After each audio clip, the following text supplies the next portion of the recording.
बिस्मिल्लाहिर्रहमानिर्रहीम। अस्सलाम वालेकुम। आज एक नई वीडियो के साथ जिसमें हम लोग basic introduction to gene study करेंगे, जिसमें सबसे पहले डेफिनेशन ऑफ जीन, फिर स्ट्रक्चर ऑफ जीन, फिर difference between prokaryote and eukaryotic gene.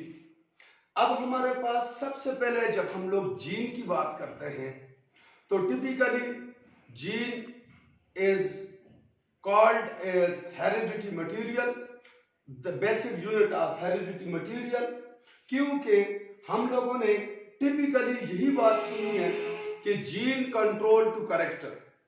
How gene control to character, इंशाअल्लाह अजीज हम उस पर बात करेंगे। सबसे पहले हम लोग जब बात करते हैं, gene is a functional hereditary unit in DNA which transcribed into messenger RNA and then messenger RNA translate into protein। तो इस डेफिनेशन में सबसे पहले फंक्शनल यूनिट ऑफ हेरिडिटी। अब चूंकि heredity means that the transmission of character from parents to offspring and the heredity material is DNA. Whole DNA is not responsible for heredity because we will discuss later on the DNA has major two parts, junk DNA and gene DNA. So the gene is the functional unit of heredity in DNA which transcribed into messenger RNA। हम later on ये भी discuss करेंगे कि how gene to control function, जिसके लिए हमारी heading होगी, जिसके लिए हमारा टॉपिक होगा जीन एक्सप्रेशन, जिसमें हम बात करेंगे कि gene will be transcribed into messenger RNA and messenger RNA translate into protein. तो हमारे पास टिपिकली कोई भी जो डायरेक्ट फंक्शन कंट्रोल करता है वो प्रोटीन होती है, but the protein is always product of gene. अब हमारे पास जब हम लोग बात करेंगे डिस्कवरी ऑफ जीन की, तो डब्ल्यू सूटन यानी Walter Sutton discovered the gene in 1902।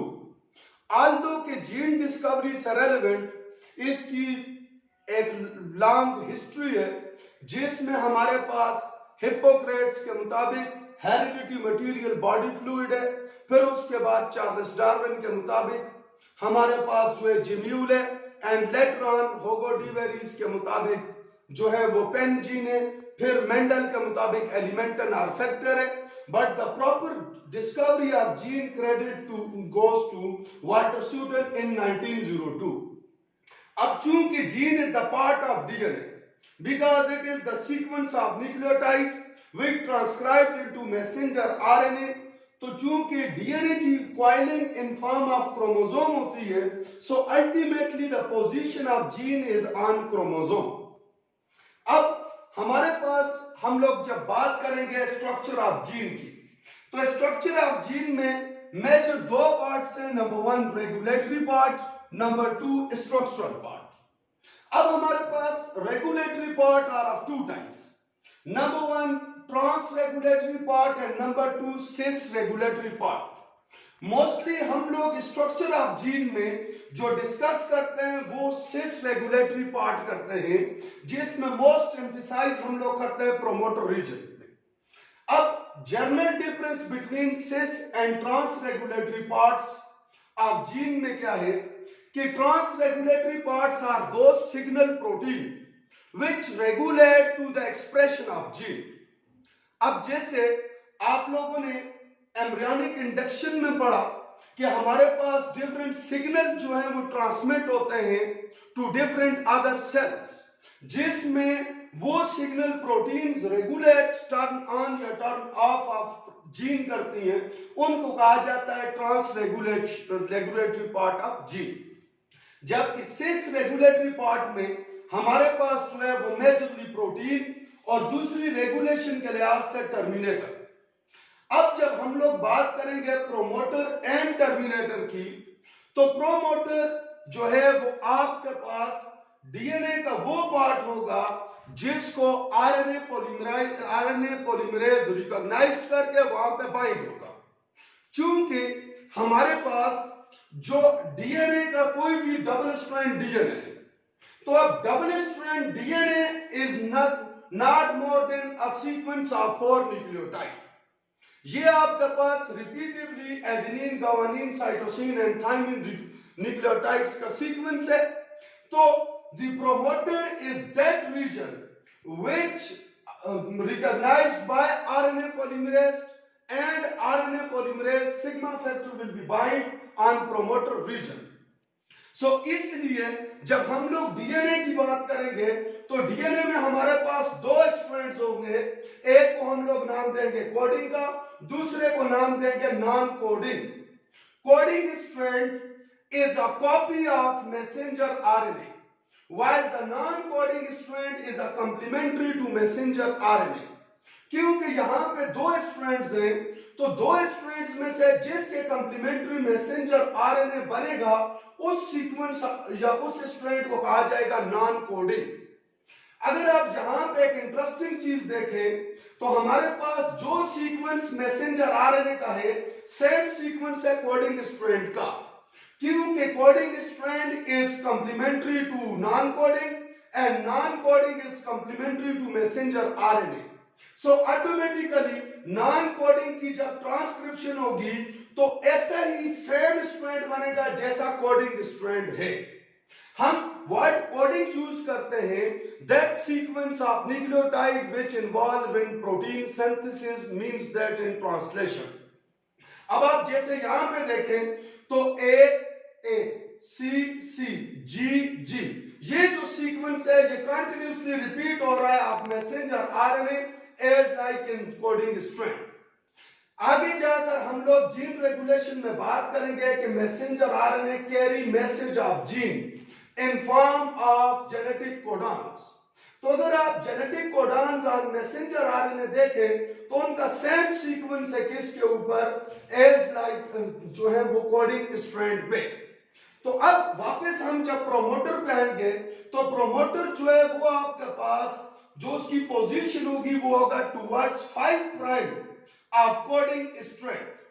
अब ये जो प्रोमोटर की न्यूक्लियोटाइड्स हैं यहां पे आकर आरएनए पॉलीमरेज बाइंड तो होगा और वहां से इनिशिएशन ऑफ ट्रांसक्रिप्शन करेगा।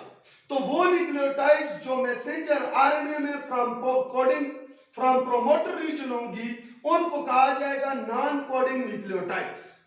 Why non coding nucleotides? Because these nucleotides are before structural part, these nucleotides are simply before start codon, so therefore these nucleotides has no role in protein synthesis, therefore the nucleotide of promoter symbolically represent by negative sign।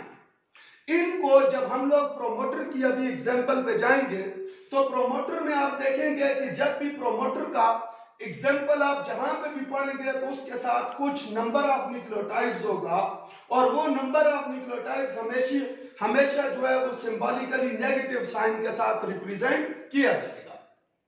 चलिए जरा इसकी पहले देख लेते हैं example कि इसको symbolically negative sign से क्यों रिप्रेजेंट किया जाता है।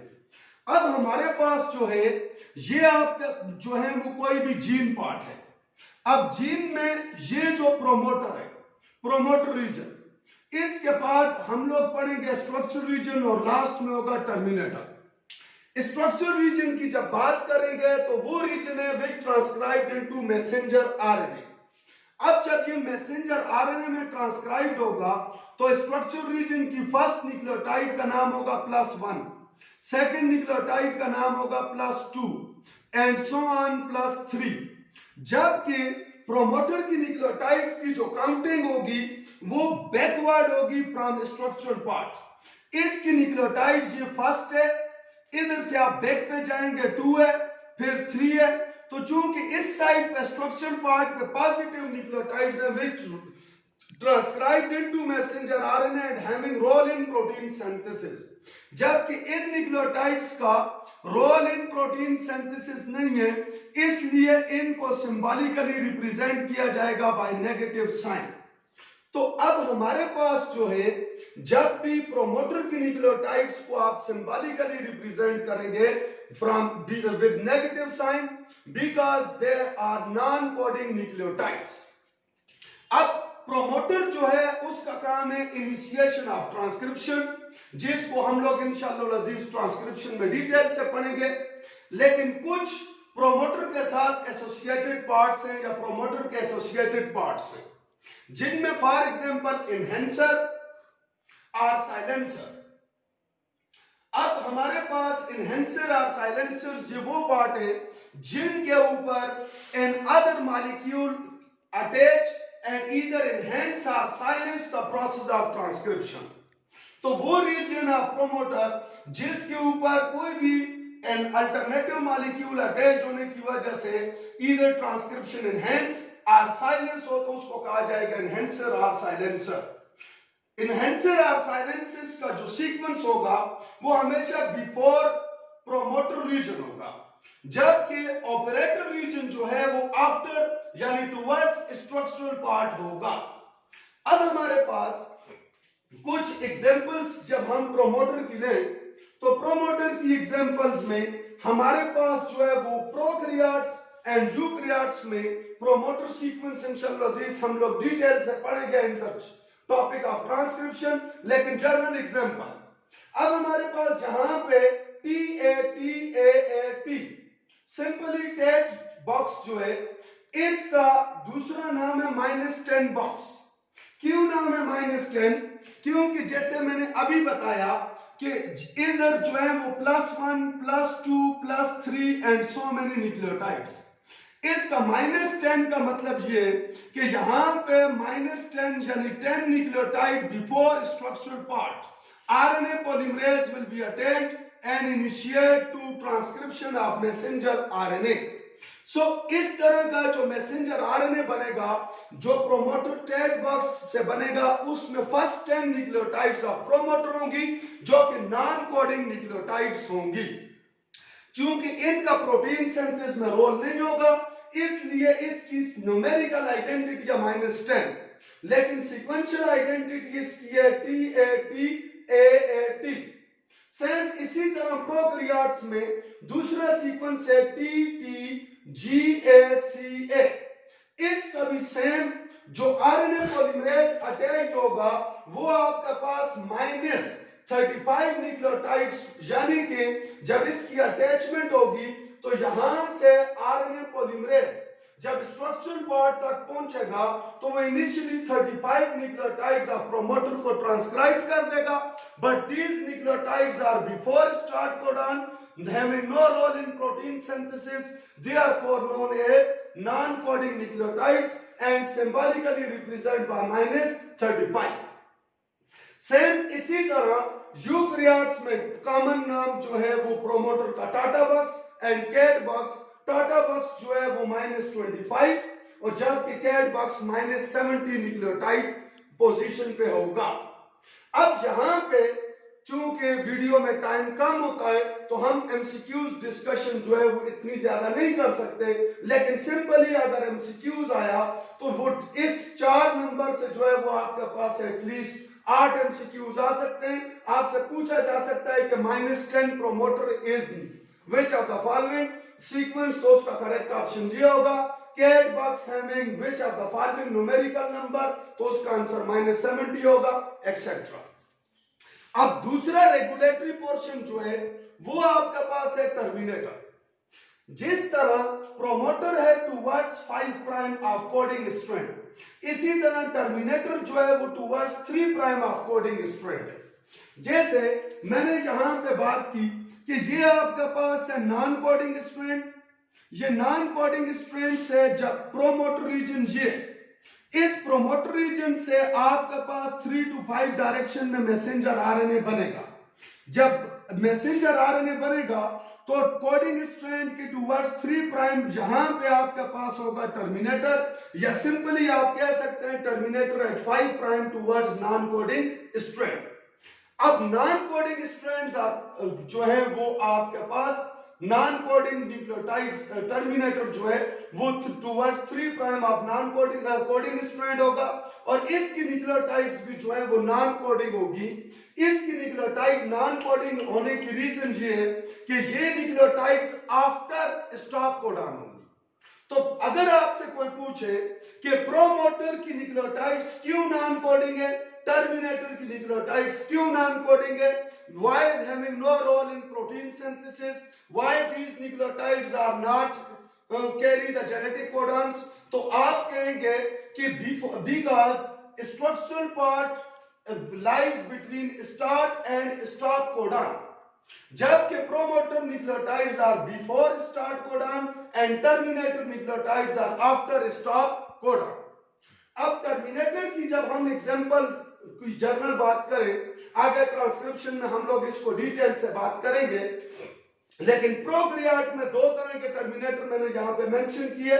Number 1 rho dependent factor and number 2 rho independent factor. Rho dependent factor तो आपके पास प्रोटीन है, वो प्रोटीन जो है वो आरएनए पॉलीमरेज को रिस्ट्रिक्ट कर देती है, लेकिन रो इंडिपेंडेंट फैक्टर, आपने मोस्ट कॉमन रो इंडिपेंडेंट फैक्टर का नाम सुना होगा जीसी हेयर पेन। ये जीसी हेयर पेन जो है ये basically the sequence of DNA है which transcribed into messenger RNA which enriched in GC sequence. ये GC sequence followed by AT on DNA and followed by AU on messenger RNA. ये जो sequence है, इस sequence पे messenger RNA इस तरह coiled हो जाएगा लाइक अ हेयर पेन, इसलिए इसको कहा जाता है जीसी हेयर पेन।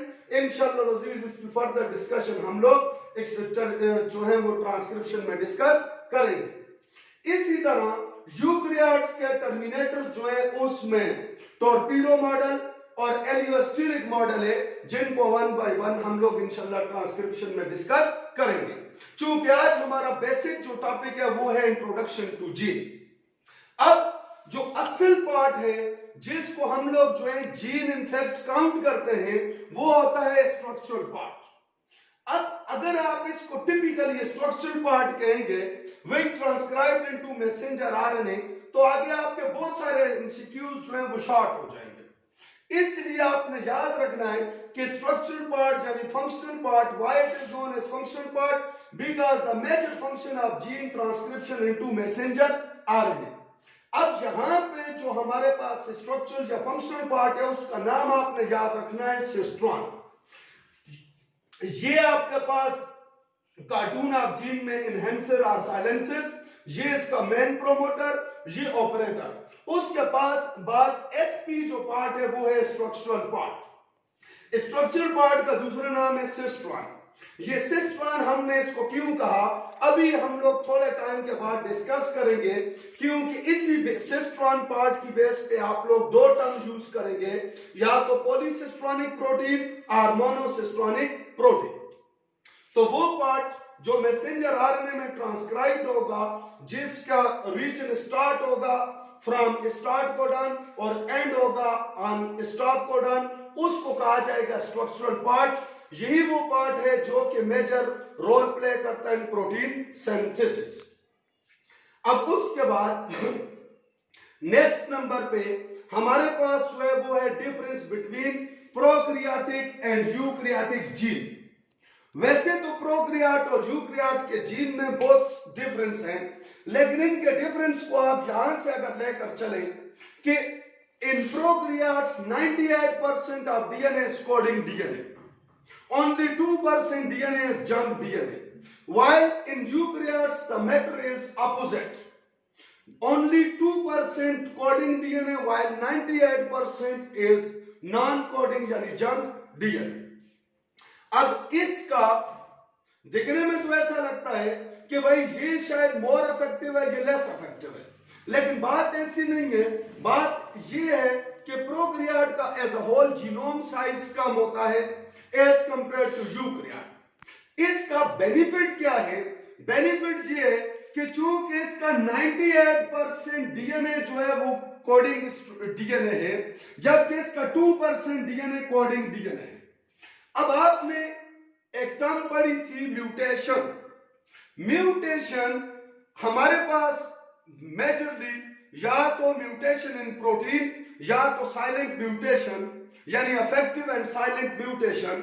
तो अगर म्यूटेशन कोडिंग रीजन में हो जाए तो उसका इफेक्ट पड़ेगा प्रोटीन के ऊपर, प्रोटीन चेंज हो जाएगी।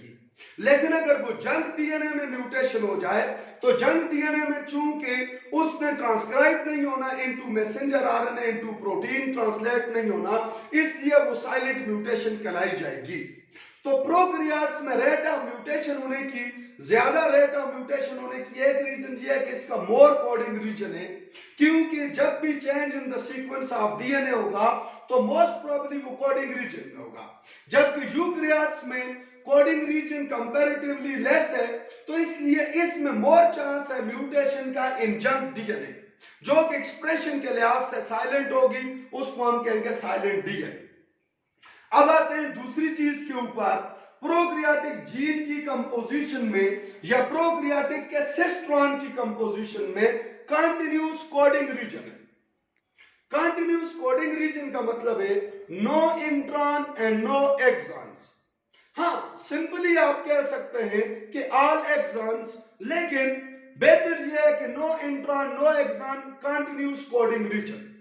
इसके कंपैरेटिवली यूकैरियोट का डीएनए डिसकंटिन्यूस होगा, इसलिए यूकैरियोट के जीन का दूसरा नाम होता है split gene. Why it is called as split gene? Because of discontinuous coding region, and discontinuous coding region is because of presence of intron and exons.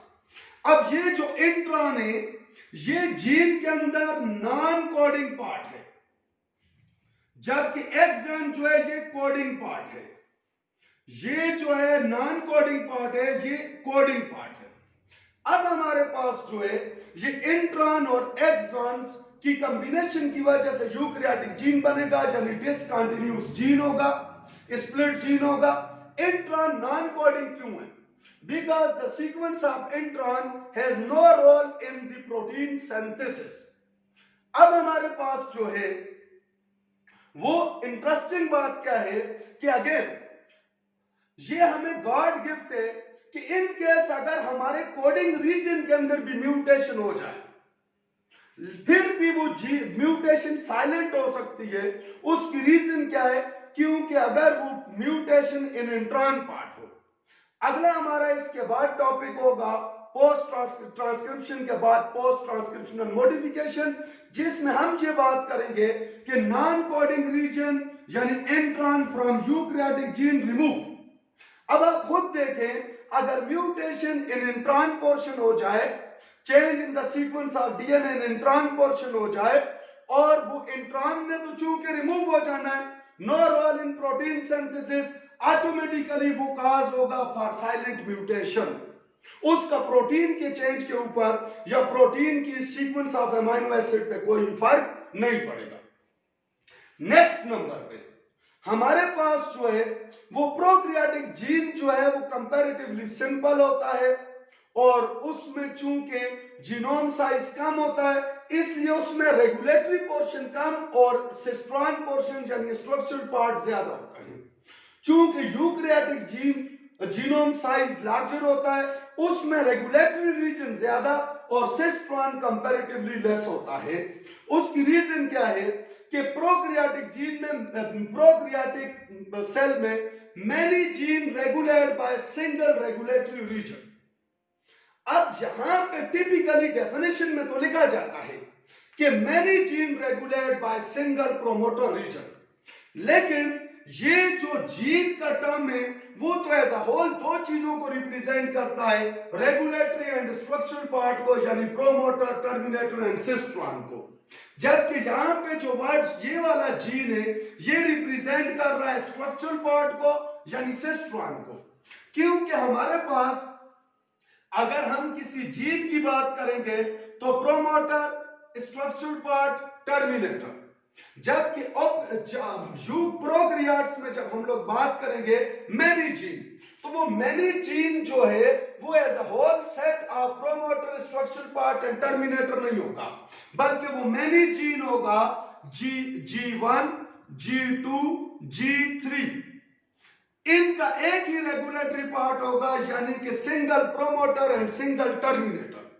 तो अब आप खुद देखें कि यहाँ पे तो जिस चीज को हमने G1 कहा वो असल में जीन के लिहाज से स्ट्रक्चरल पार्ट है, वो जीन के लिहाज से असल में सिस्ट्रॉन है। तो इसलिए ऐसे जीन में जिसमें रेगुलेटरी पोर्शन तो सिंगल हो, रेगुलेटरी रीजन तो सिंगल हो, लेकिन सिस्ट्रॉन या स्ट्रक्चरल पार्ट ज्यादा हो, ऐसे जीन को कहा जाएगा पॉलीसिस्ट्रॉनिक जीन। पॉलीसिस्ट्रॉनिक जीन जिसमें single promoter and terminator regulate to many genes means that cistron also known as operon.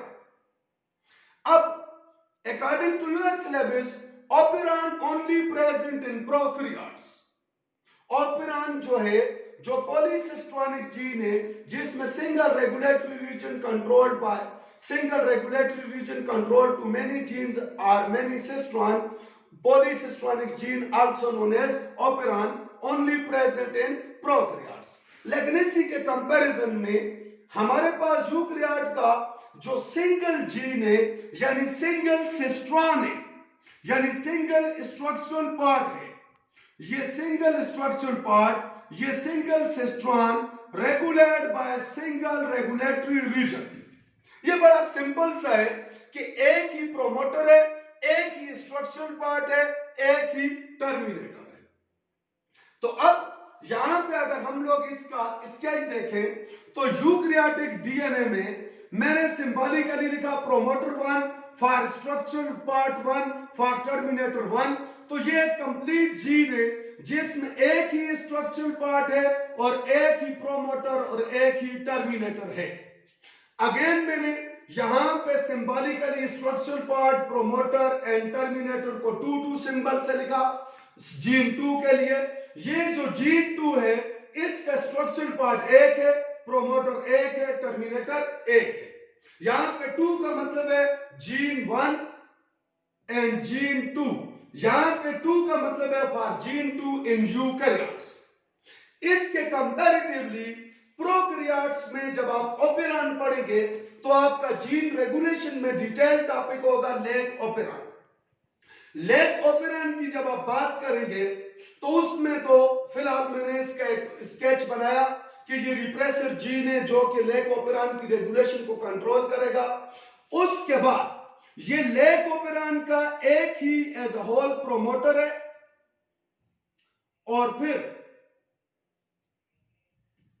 ये एक ही प्रोमोटर है और इसके एंड पे एक ही टर्मिनेटर है। एक ही प्रोमोटर, एक ही टर्मिनेटर।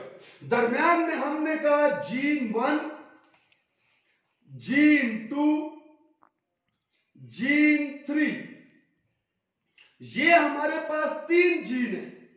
हमने जैसे डेफिनेशन में कहा था मेनी जीन, यानी many cistron regulate by single regulatory region. तो रेगुलेटरी रीजन तो एक ही प्रोमोटर है, एक ही टर्मिनेटर है, लेकिन उसके दरमियान जो नंबर ऑफ जीन है वो लेग ओपेरॉन के केस में 3 है, ट्रैप ओपेरॉन के केस में 5 है।